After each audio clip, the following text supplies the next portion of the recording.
Welcome to the Story Lab. Today, we will have a look at Rogue Squadron from Star Wars. In 2020, a Rogue Squadron movie in the new canon timeline had been announced. But then, it never got made. So today, the lab will come up with our own version of this story, a Rogue Squadron movie. Let's go through what we know about Rogue Squadron from other productions. In Legends, we have an entire book series about Rogue Squadron and its pilots. In addition, their stories later continued in other books, comics, etc. A lot of character development for each of the squadron members is made in this book, with one even becoming a Jedi, while others move on to higher ranks within the military and new members join the squadron. In canon, on the other hand, so far, we only know that Wedge Antilles is a famous pilot. The New Republic heavily demilitarizes, and as far as the government is concerned, the Imperial remnant doesn't even exist. Okay, so for our ingredients, we will need some of that information, but more importantly, this movie should be a pilot story, nothing political nor philosophical, no Jedi or Sith, ancient temples, or anything like that. This will be a story about flying and flying as a squadron. It's not bad, if it overall has more the feel of a Top Gun movie than a Star Wars episode. The pilots from Legends are to be important characters. One of them will be the lead character of the movie. The movie should play out in the new canon though. As a rule, we do not rely on people knowing the Legend stories for the movie to work.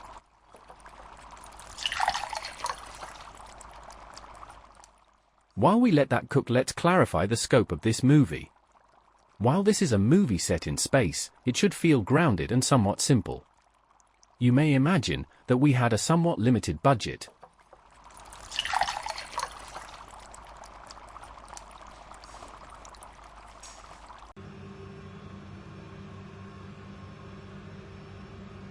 Okay, the analysis is complete. Let's have a look at our Rogue Squadron movie.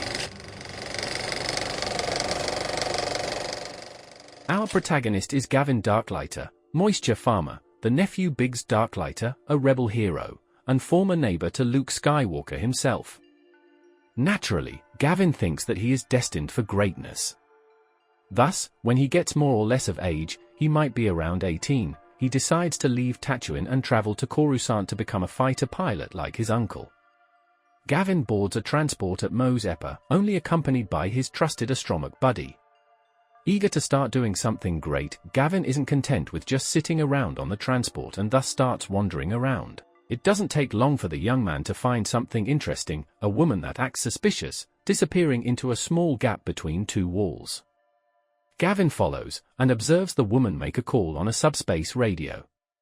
She is an Imperial spy and is calling in an Imperial shock troop to take the transport. Before Gavin can do anything to react, the Imperials drop out of hyperspace right next to the transport and open fire. A boarding crew comes aboard and starts clearing out the cargo bays. Then, suddenly, the Imperials turn tail and run. A New Republic task force drops into the system. It is none other than Rogue Squadron. The X-Wing starts circling the transport, chasing TIE fighters away. Gavin and the other passengers watch the spectacle through the windows, and it is at this moment that Gavin promises to his droid that he would not stop until he was part of Rogue Squadron. The X-Wings escort the transport the rest of the way to Coruscant, but none of them board the transport, leaving that to normal Republic troopers. The Imperial boarding crew is arrested, but Gavin is fairly certain that one person had been missed, the spy he had followed before. Arriving on Coruscant, Gavin is quite overwhelmed with the city, but manages to find his way to the recruitment office for fighter pilots. The officer on duty just laughs when Gavin says he wanted to join Rogue Squadron, but he is at least accepted into the X-Wing flight school. We then follow Gavin through his training, simulator runs, first tries in a real X-Wing, theoretical lessons, and of course Gavin boasting to his classmates about how he could easily hit a target 2 meters wide while flying through a canyon. Finally, there is a day when Wedge Antilles and Tycho Chelku, the leaders of Rogue Squadron, come to the school to look for 2 new members of their team. The recruits simulate a large battle, and Gavin, though cocky and trying a bit too hard, does impress Wedge and Tycho. He is chosen for Rogue Squadron alongside the calm and mysterious Corran Horn. We quickly get to know the other members of the squadron, among them Wes Jansen, Pash Kraken, and the female Boffin Asia Sylar, with whom Gavin finds himself flirting. Gavin couldn't be happier about his achievement, but does have to find out that life as a fighter pilot isn't just easy and fun. Currently, Rogue Squadron is waiting around for news about a particular Imperial warlord, who allegedly has a Star Destroyer at his command.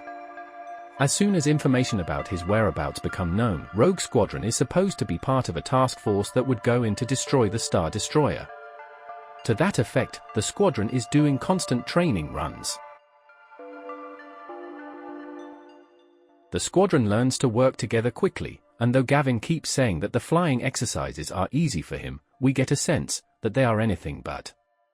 There is even a situation where Aesir makes a misjudgment and nearly crashes, saved only by Gavin's quick reaction. This moment specifically makes Gavin part of the pilot family.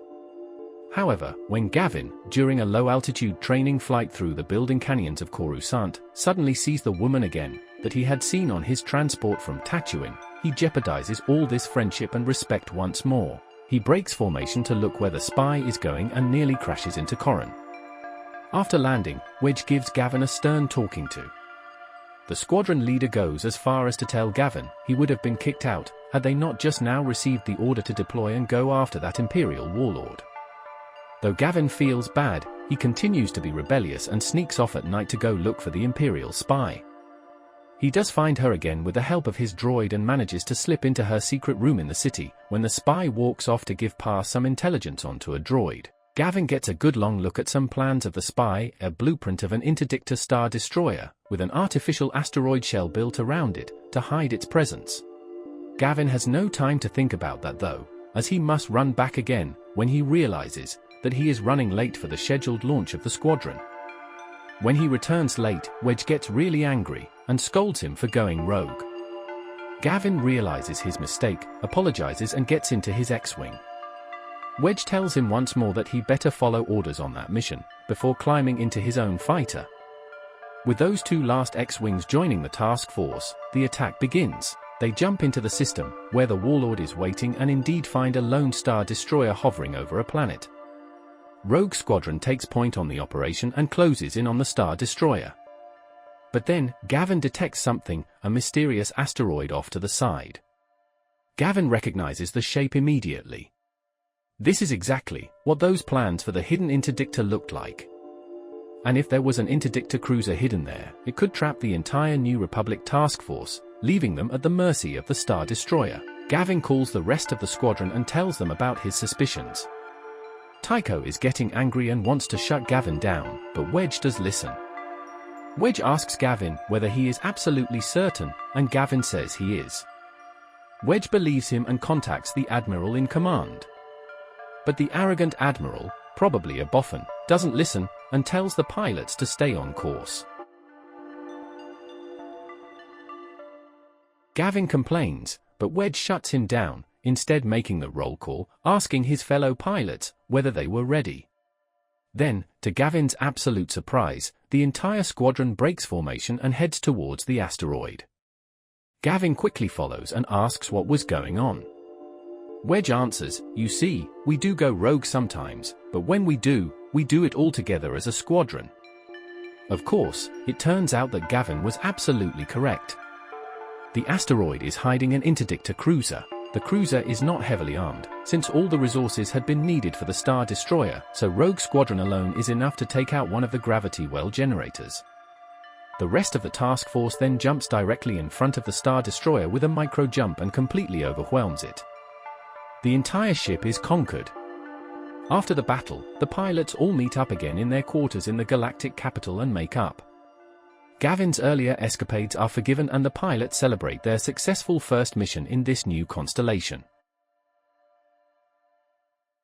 And that's the story, or rather the first story, because the movie definitely gives the feel that the adventures of the squadron are not over yet. But, let's summarize. Gavin Darklighter comes to Coruscant to become part of Rogue Squadron, after they save his transport from an Imperial attack. Being young and cocky, Gavin gets himself into trouble when he goes after an Imperial spy instead of sticking with his squadron. However, Gavin does learn important information, that a danger is waiting for them in the battle they are flying into. When the Admiral doesn't allow Rogue Squadron to check out Gavin's suspicions, the entire squadron disobeys orders and does so anyway. It turns out, Gavin was right and the actions of the squadron saved the day. Would you like to see that movie made? Please note that everything presented here is simply the results of an experiment. No part of this presentation is intended as a correction of an existing story or claims to be the real story. The selection or omission of any parts of the source material is not to be understood as commentary, positive or negative, on the original productions. These are simply thoughts and experiments based on existing material, and none of it could be created without the work of all those involved in creating the original works. As with any scientific result, you may utilize any of the story ideas that resulted from these experiments for your own experiments or production, while citing this experiment as its source. It is now closing time for our lab. Goodbye until next time.